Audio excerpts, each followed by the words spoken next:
Hey everybody, welcome to another episode of Local Wisdom. I'm Justin Underwood, your marvelous mortgage guy, and have a new partner. Yay, Don Bailey. Don Bailey, everybody. Don Bailey, realtor with Coldwell Banker. So we replaced James. He quit on us, but we're very happy for him. He's looking for that alignment in his life, and he realized that right now selling real estate isn't it. And, I wanted to make sure we had someone who represented selling real estate here on the Local Wisdom and all things real estate. And I just had to ask my sister. Everybody, this is my sister, Dawn Bailey. It's really good to be with you this morning. Thanks for having me. Are you nervous? Or twisting my arm, making me Yeah. come. Everyone loves to be on camera and talk in public. Do you enjoy it? Not at all. No. I was talking to a friend yesterday, and he was like giving me the biologically why people are terrified to speak in public, like would rather jump out of an airplane Yes. before they speak in public. And yet your love for me brought you here. Here I am. Still not sure why. People that I have on the show, I want to be able to trust that they're going to come from a place of wisdom. And I know you're my sister, but I've watched you exhibit that in your life and your care for people and your work in real estate. And I remember the first time I knew you were wise. Do you remember? Oh, no, I don't. Well, we were at a grocery store. I knew this was coming. Knew it. And you look at me, you said, "I'm not as dumb as I look." I did say that. And I was like, thank God. And you're not nearly as dumb as you And that's look. still funny today. You look 20 smart, something but you're years even smarter than that. That's So right. how about that? Thanks. I appreciate that. Well, it's an honor to have you here. So even though she's my sister, we're only 11 months apart. Yep, same age for 2 weeks. So that's pretty cool. And we're both in real estate. Not the same side. You sell real estate. I loan money against it. So you can sell real estate. Yes. So it works out pretty well. But I know your story. Why don't you tell everyone here listening what is your real estate story, so to speak? So back in, I guess, the end of 2009, I was working for a pipeline company, which was Regency. Oh, And I remember that. I was their office manager, and they were shutting down, and it was either find a new job or move to Shreveport. And of course, I was getting married in January, so Yeah. moving was not an option. And I remember coming to you and just trying to figure out what that path looked like. Uh-huh. And at that point, I think you were an actual agent. You hadn't moved to. Had you moved to appraisals yet? No, you were. I had Underwood Appraisals. Yeah. And I believe I had just moved Underwood Appraisals out of Coldwell Banker's office, but I was also selling real estate on the side as a real estate agent. So Yes. I had both. Mm-hmm. And so that's kind of when I came in, which was March of 2010. Was it 2010? It was. Yeah. 12 years ago? Well, over 12 years ago. Goodness gracious. Yeah, you came into the office, and I remember you had an office there on the front in Underwood Appraisals. Yep. And I think I only kept that office open for like another 3 months. Yeah, that's it. But it was long enough for me to train you. Yeah. Right? I remember working some deals together. I think we bought a septic system. Yes, we did. Together. We both learned a few things there. Yep. And what is happening today at 12? At noon? Wall of Fame luncheon. For who? Coldwell Banker. And you're a wall of... I am a Wall They of say Fame. Wall of Fame, like Hall of Fame. Yeah. So 12 years later, now you're a Hall of Fame realtor, one of the top realtors in Ouachita Parish. And I know you probably don't want to claim that, because you're humble and blush and all that stuff, but it's true. I mean, people I talk to on a regular basis, like, hey, your sister's like, boom, top shelf. And so that's been my experience as well. So you started in 2012 selling real estate. How long did it take you to get some traction? Oh gosh, I would say a few years. I mean, I would have considered myself part-time probably for at least 5. And then obviously years I had babies kind of bounced back down to part-time. And then maybe 5 years ago, I think it kind of became just a full-time. Part-time. I've never experienced you doing real estate as part-time. You're all in. Well, in my head, it was part-time, even though it probably wasn't. Yeah, that was not how we experienced it. Yeah, exactly. So, I would say 5 years ago is kind of when I went even deeper in, or I guess maybe at that point my reputation itself, because I don't, get business from advertising. It's all sphere of influence and referrals, so we are referral-based only, and that's just kind of how. So you don't go live on Facebook and tell everybody what you do and ask for business? No. Well, that's why we're here, folks. Okay, so just so you know, we want to give you some value, give you some local wisdom, and in return, if you choose to have a realtor, Dawn Bailey, a lender, Justin Underwood, would love to help you. So, but now we are. So you're full time. We're doing it. Yay. Now, so 5 years into it, starts picking up steam, but that's not, selling real estate as a real estate agent and assisting clients in those needs is not your only real estate career. No, it's not.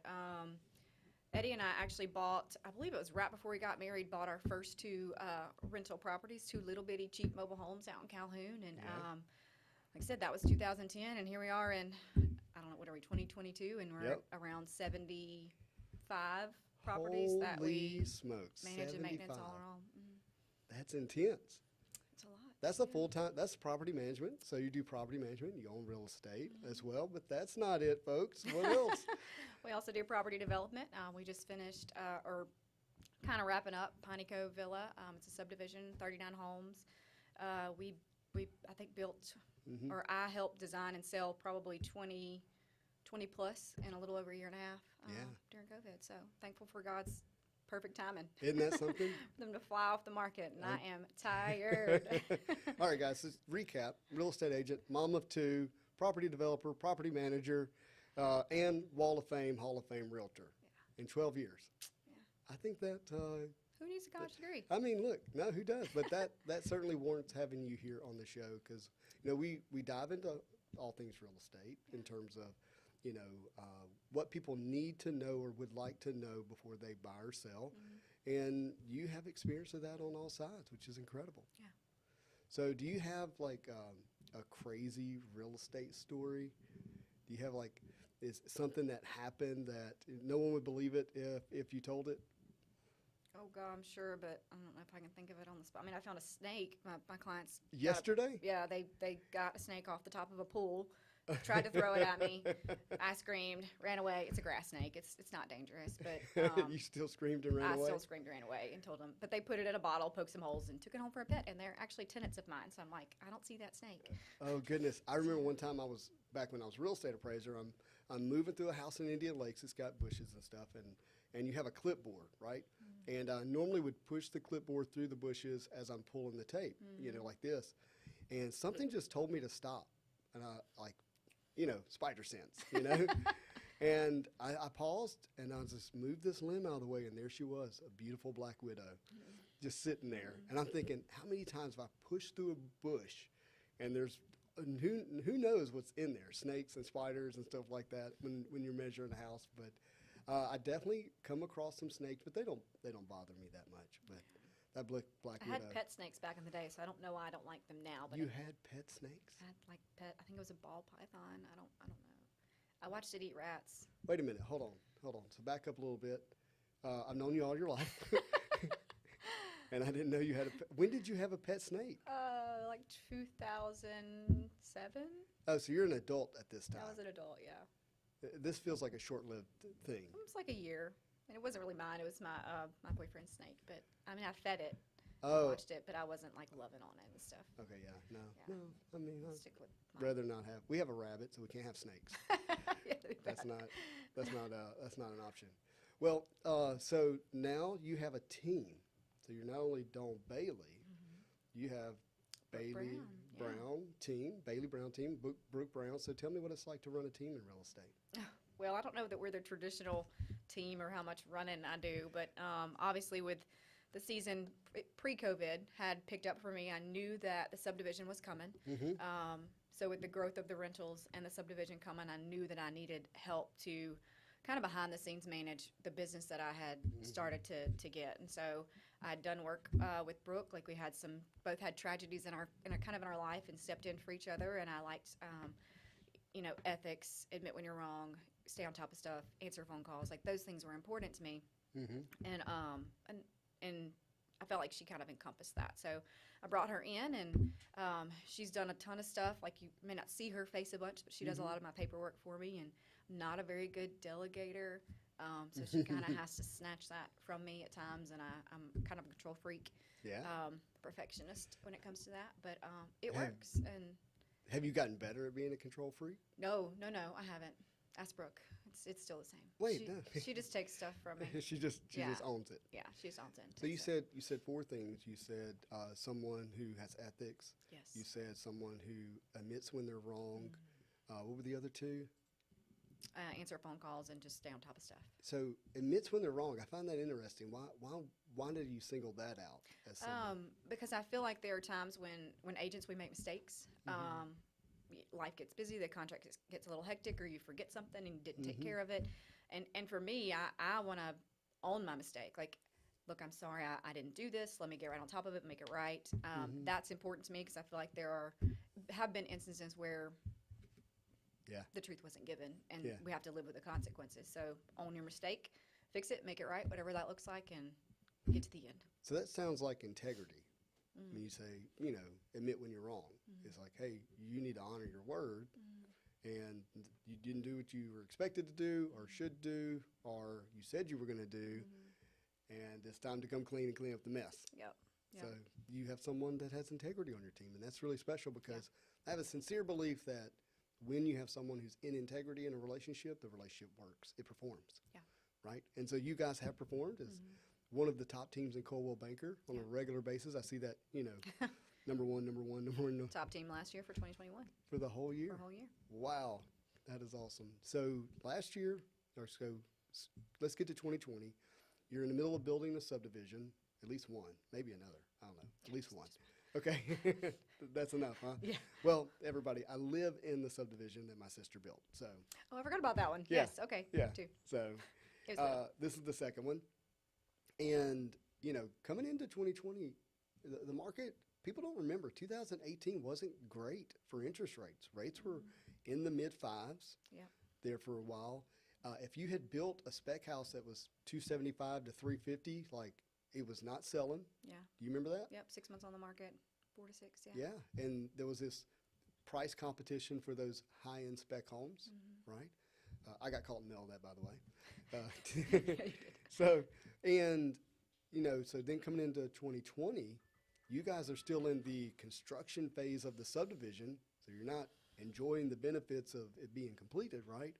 And then COVID hits. I have a story. Tell me. So COVID hits, and I feel like we're like, and Eddie would probably tell this better, but we're either lockdown has happened or it's about to happen, and I found out that Eddie has bought an excavator. Oh, no. And I was like, can you return it? Like, this is a brand new excavator. Can you return it? And of course, Eddie he's all in. Like, he makes a decision, and he's like, we're gonna do it. We're gonna figure it out, and we're good. So we have an excavator. But I just remember being, God, we bought an excavator. How much is that a month? But yeah, I can't imagine what an excavator costs now. Probably could sell it for more than he paid for it now. Eddie's given me lots of heart attacks in our life, but I've learned at this point just to roll with it. Whatever he says goes. The guy has an incredible vision, doesn't he? Yeah. Can see things through. Yeah. And so you guys developed a subdivision.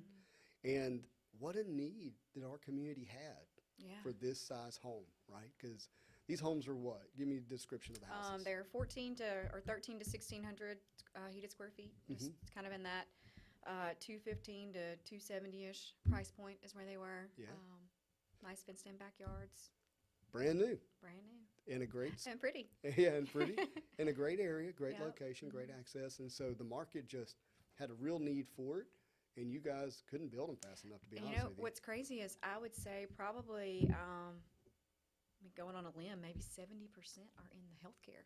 So we had, nurses, RNs, a couple doctors, rad techs, just a tech guy that worked on the computers. Like a lot of medical field people live in there because it's right on the interstate. I'm thinking through because I financed quite a few of them. Yep. And I'm thinking they were all doctors or nurses. Yeah. Like every one of them. Yeah.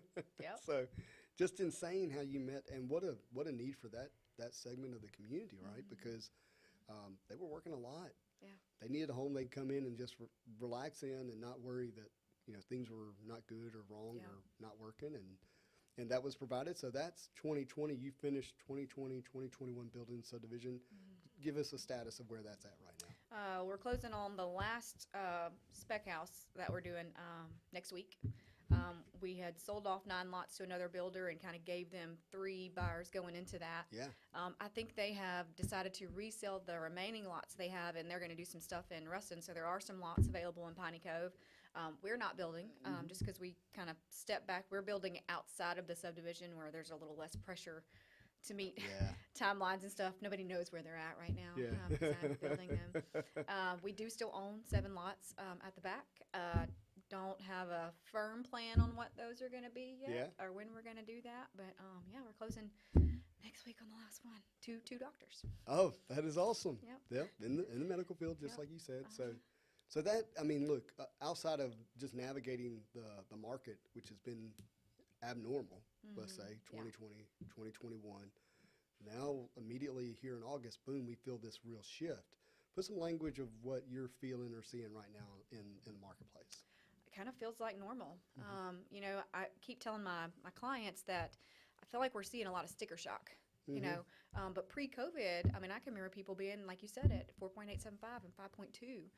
That's where we were before the shift, and now we're going from, you know, the 2.875 to 7. So we're up, but it's not as drastic as what we think. And so I try to remind people of that. Like 4.875, we felt like was good. Like they were excited to Yeah. get that rate, and so it's definitely slowed down. You know, the last 2 years, my husband's probably cooked 80% of our suppers. Yeah. Just because of the workload, and you know, I've been home and able to, you know, get the kids and spend the time with them, and that's been while still working. So I mean, it hadn't just diminished, but it's Right. definitely slower. Which pre-COVID, I felt like, you know, we would always say that, you know, get your house listed in the summer because when school starts, the market slows down. And so I feel like we're in that slowdown. So it does feel like normal to me. Now what that looks like in, you know, 2023, I don't know. So you feel like two things are happening. Number one, sticker shock because rates are up. That's, Yep. and you know, if prices are here and rates are here, ups are here, and the Yes. monthly payments up, and Yep. eventually there'll be a move there somewhere in the market will correct itself. Yeah. And at the same time, you feel like this is just a natural slowdown period of the year, and so those two compounded, you know, has people going, whoa. Yeah. It's a little makes people a little nervous right now, thinking Yeah. about how many deals they don't have going, Yeah. right?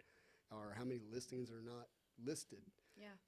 And I'm hearing that as I go out and I look people in the eye and I go, hey, how are you doing? They're like, I'm fine. Everything's fine. Everything's good. And, you know, for me, you know, having, you got in 2010, right? Yeah. And look, we were in the middle of the Great Recession still then.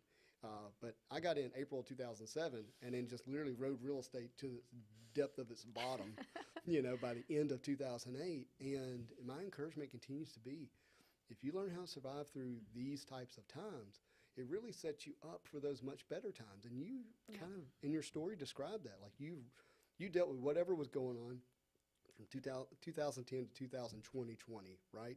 Blood is 16, man. That Yeah. you know, that pushed the season. You know, our season typically slowed down in September, and I Yeah. can remember that year because of the flood.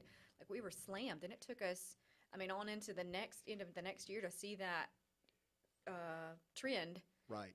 kind of reset itself back to where we're slow. But we sold a ton from September to December that year, which was not normal. Not normal in my 10 years.